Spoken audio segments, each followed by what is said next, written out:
The paths of a relationship. Relationships always begin with new relationship energy, or at least the kind we're going to talk about today. This is the very beginning of the relationship where you're excited, passionate, and feel incredibly alive with your new partner. And you all pretty much know this story, but bear with me because I'm going to throw a curveball at you, something you're not expecting. Everything feels possible when you're in this new relationship energy. You can talk about anything. You feel free to be your whole self in a way you do not feel around others. This phase of the relationship feels integrative, inherently right, intrinsically good, revitalizing, and age-reversing. It feels that way because it is that way. As you become more integrated through your interactions with this person, you free up energy within yourself. You become more yourself as a result of this person, and thereby have more of yourself available to yourself. This gives you a resounding sense of purpose, direction, and energy to live life. New relationship energy leads in two possible directions. The most common phase of the relationship after NRE is the disillusionment phase, and most people think this is the only phase that comes after new relationship energy. The other option, which is much more rare, is dream harmonizing. Let's start with the disillusionment phase. This phase is often thought to be inevitable, but it is not. The disillusionment phase occurs when a couple begins to discover how much their partner is not what they thought they were. You begin to realize they aren't so perfect. Maybe they're not the one you thought they were. Perhaps they are not your soulmate after all. This disillusionment phase is powerful and painful. Many relationship-related songs are all about this phase of the relationship. Many relationships do not survive this phase. There are several common time frames for this phase to occur. It could happen at 3 months. Relationships enter disillusionment early when they are passion-focused, deep in Taṇhā, shallow, and are unable to foster vulnerability. One or both parties are unclear about wants, poor at communicating their needs and wants, even to themselves, and incapable of being fully authentic. I actually take it as a personal red flag if somebody says to me that they've only ever been in a relationship that lasts 3 months and nothing longer.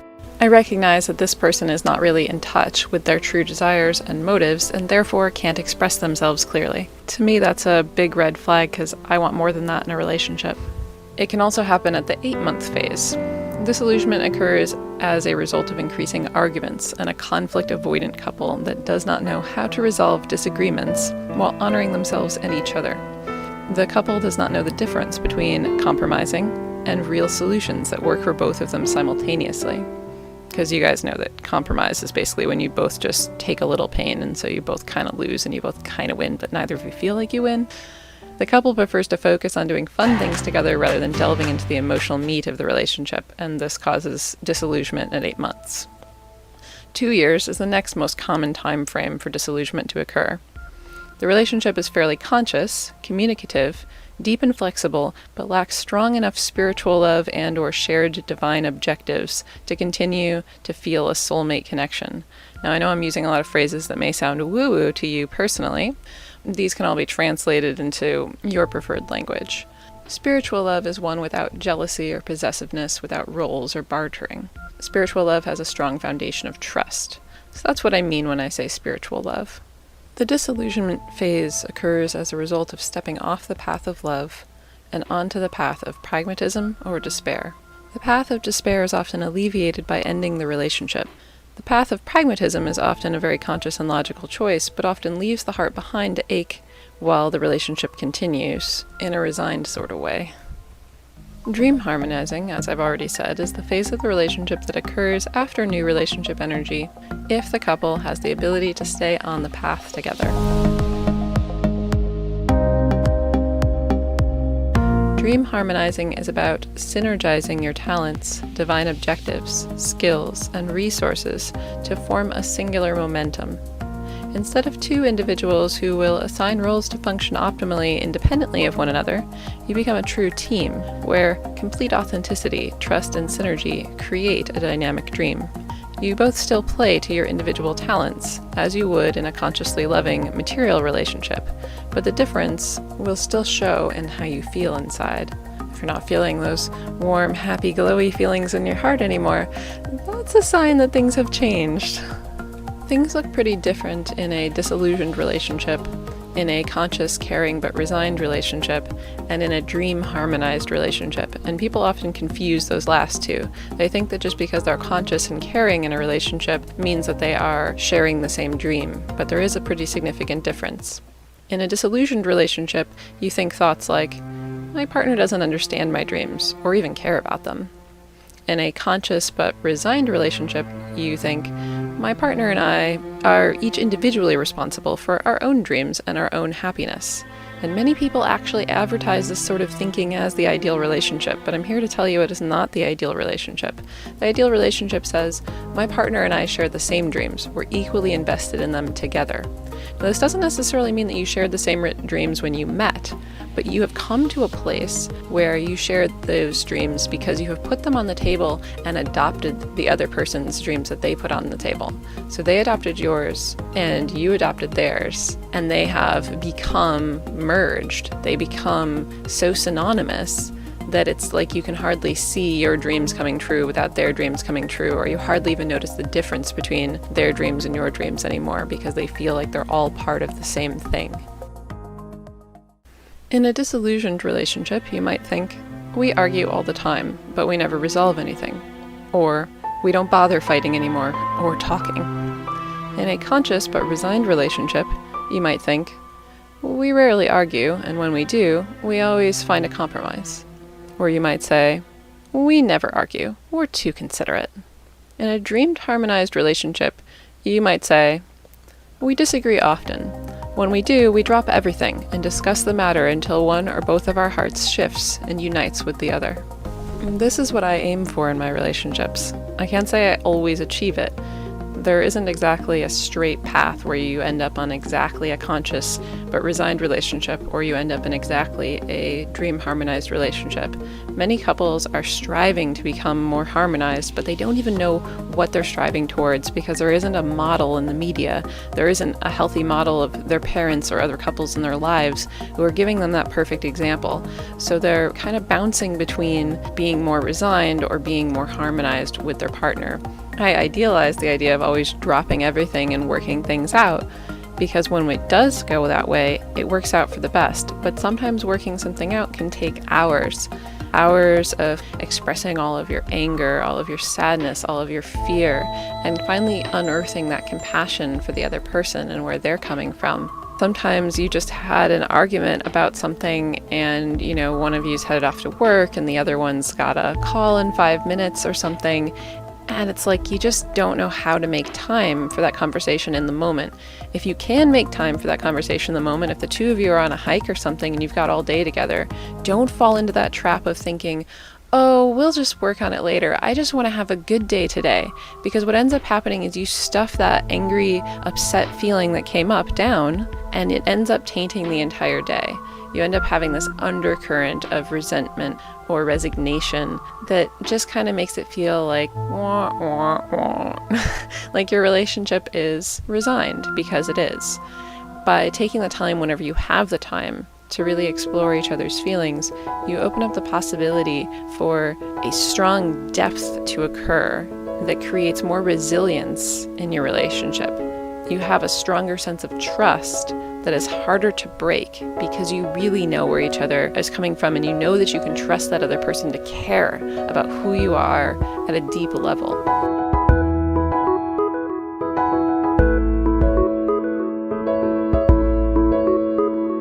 Now let's look at how relationships look with regards to time.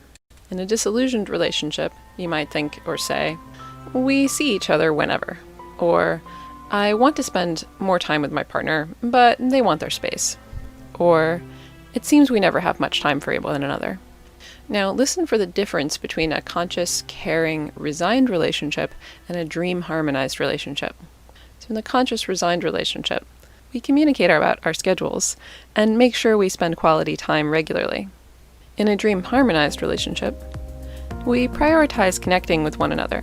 Nothing matters more than boosting each other through shared time and conscious focus. So you can hear the difference there is in the caring. It isn't just about making it happen to make sure your relationship doesn't fall in the trash can. It's making it happen because you want to, because nothing else matters more to you. Let's look at self-expression. I often feel like I'm walking on eggshells, and I'm never sure if my thoughts are welcome with my partner. Or, I'd like to talk to my partner, but they never seem to understand what I have to say. Of course, that's coming from a disillusioned relationship. We make time for talking about all the important things. That's from a conscious but resigned relationship. There is nothing more sacred than the space we create for one another to fully express. And that is from a dream harmonized relationship. Once again, you can see that that final option holds the quality of caring more about the relationship and more about your partner than anything else. There are probably 100 different ways to look at a relationship, but let's just look at 2 more. Giving. I give to them, but they don't give back. Or, giving to them is exhausting, so I've given up. Or, I give, but only when they give to me first. And you can see that in all of these options for a disillusioned relationship, they all lack trust. Option number 2. We communicate about our needs and try to meet others' needs as best as we can without draining ourselves too much. Or lastly, giving to my partner is never a burden because it is energetically identical to giving to myself. You see, in this last one, the other person is so much like yourself that there's no drain in doing something for them. This comes from the love being defined as the other person is part of you. Caring for the other person becomes synonymous with self-care. Sacrifice. They never sacrifice for me. Or, the entire relationship feels like self-sacrifice. Or, they constantly sacrifice everything for me to the point where I'm scared to speak, lest they hurt themselves more for my so-called gain. Looking at a conscious but resigned relationship, we each take turns sacrificing, always trying to choose which of us makes a smaller sacrifice, so overall, the relationship gains. And lastly, there is never a need to sacrifice anything. When we come to a conflict of interest, we talk until we both agree wholeheartedly about our mutual direction. Even if it takes 12 hours of communication or staying up all night, we come to a place where our wants and needs are united. As I said before, real relationships don't fit neatly into one of these little boxes. Your relationship might seem disillusioned 1 week or 1 day or 1 hour, and then have a sort of resigned but consciously trying to make the best of it sort of feel for a week or so, and then maybe for periods of time it moves into this place where you feel really harmonized. The thing about a dream harmonized relationship that's so amazing is that when you reach that level, you maintain or go back into that new relationship energy.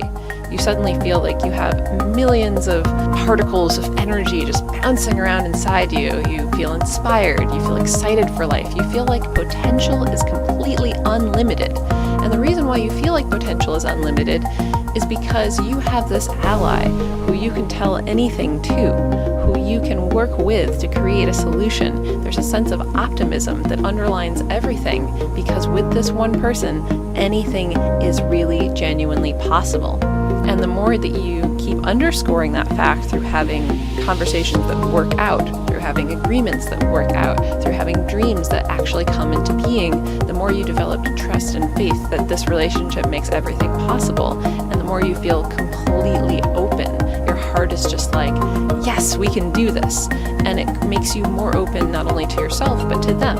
It makes you more open to everything. You feel like you're in love with the world because it's not just that other person that you feel open toward. Now, there might be certain things that trigger you and close you back down, certain people who every time you see them, you just feel immediately shut up again. But you might suddenly see a picture, some flowers, or something you pass by every day. And with that new relationship energy, or with that dream harmonizing energy just coursing through you, all of a sudden it looks so much more beautiful than it ever looked before. So this is that feeling that I want to cultivate in my relationships. And you can have this feeling even in your friendships. However, that's very rare and not something that people even realize is a possibility, so they don't exactly strive toward it. And if you're not both sort of aiming for the same thing or expecting the same thing, it's unlikely to happen. Usually friends don't just be like, oh yeah, let's just like hang out all night and talk about all of our deepest feelings and reveal all of our like deepest secrets. I mean, maybe they do that, but usually it only happens when you're pretty young, and this is why really strong friendships are formed in high school, when that's what you expect of friendship, and then it kind of turns into a relationship that's made up of pragma, as the Greeks called it. People do that with their friends and with their marriages, where it starts out with that new relationship energy where everything feels possible and you feel so open and so trusting, and then it kind of closes down into, well, these are our roles, this is what's expected, this is my obligation. If you're calling a friend because you ought to, because you haven't done it in the last couple months, that's a friendship made up of pragma. If you are calling a friend because you can't wait to tell them about this new realization you had about the meaning of life, that's a dream harmonizing friendship where you are coming closer and closer together with your hearts with every exchange that you have. Earlier I mentioned the term material love. What do I mean by material love? Material love is the natural, basic form of love that comes easily to humanity. It contains an element of possessiveness, predation, and awe. Material love does not fully understand the object of one's affections, and thereby does not fully express, experience, or give love in the way it would most be comprehensively expressed, felt, or given. That is, material love usually falls short of understanding each other's deepest needs and meeting them in a conscious way. It is primarily unconscious love, a natural inclination that is unexamined. Material love can remain material after examination, but it begins the process toward conscious love. You could think of material love as kind of that animal attraction that brings you close to someone and makes you just want to stay with them. Material love could also be called attachment. Most parents in our developed countries do not experience a spiritual or conscious love for their children. What they experience is a profound level of attachment derived from their investment in their children. The more they invest in their child, the more they worry about their child, the more they want to maintain that attachment that they have. This causes a close identification with their children, which mimics the higher truth of a conscious love.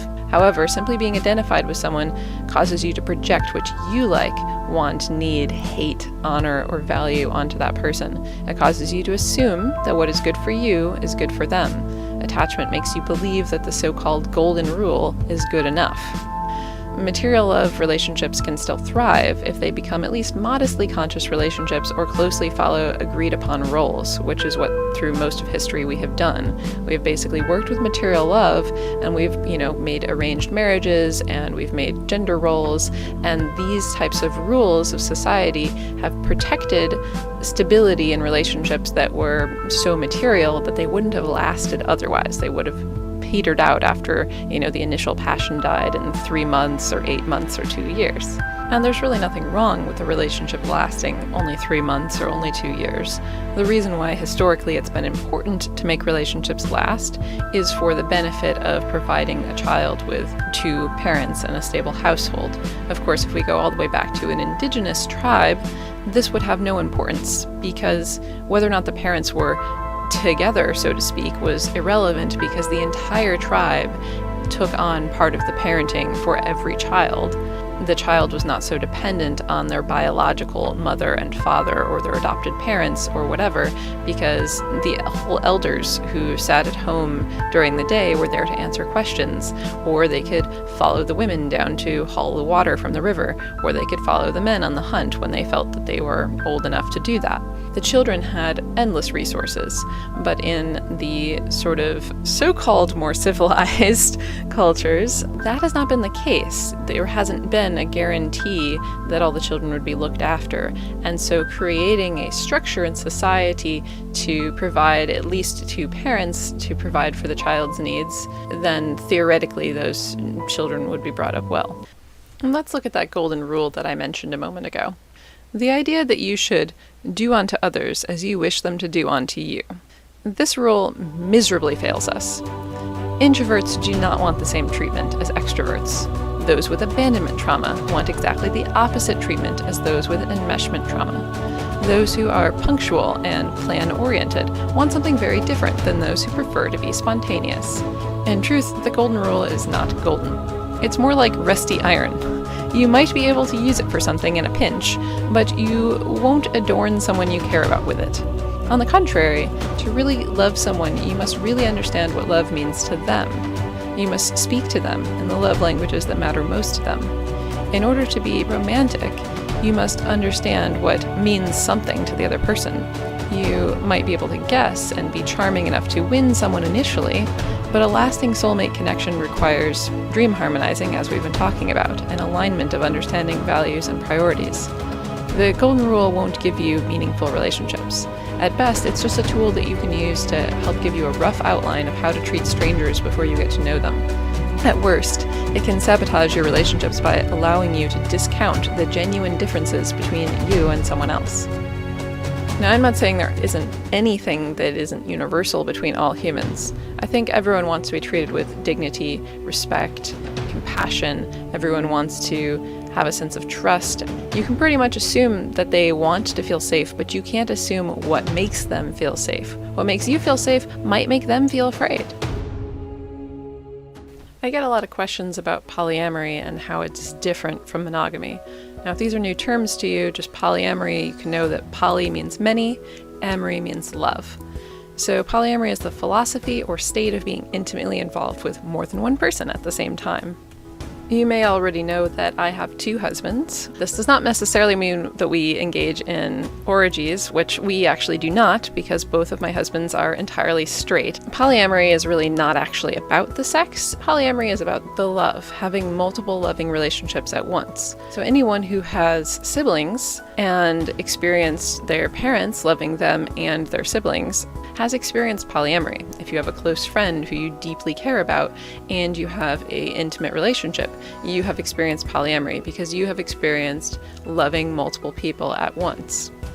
The only thing that separates polyamorous relationships from the examples that I have just given is commitment. If you are committed to 2 people at once, that makes it polyamory. What I've just outlined in this particular video is key for polyamory. If you want to be able to have multiple loving, ongoing, committed relationships, you need to be able to dream harmonize not only with each of your partners, the entire group needs to be able to dream harmonize together. The more you can do that, the more conscious you can be about your intentions of doing that, the better it's going to be, the longer it's going to last, and the more uplifted you're going to feel by the whole experience. If you have more questions, thoughts, or ideas or feelings about anything I've just said, you can leave a comment below. I will get back to you.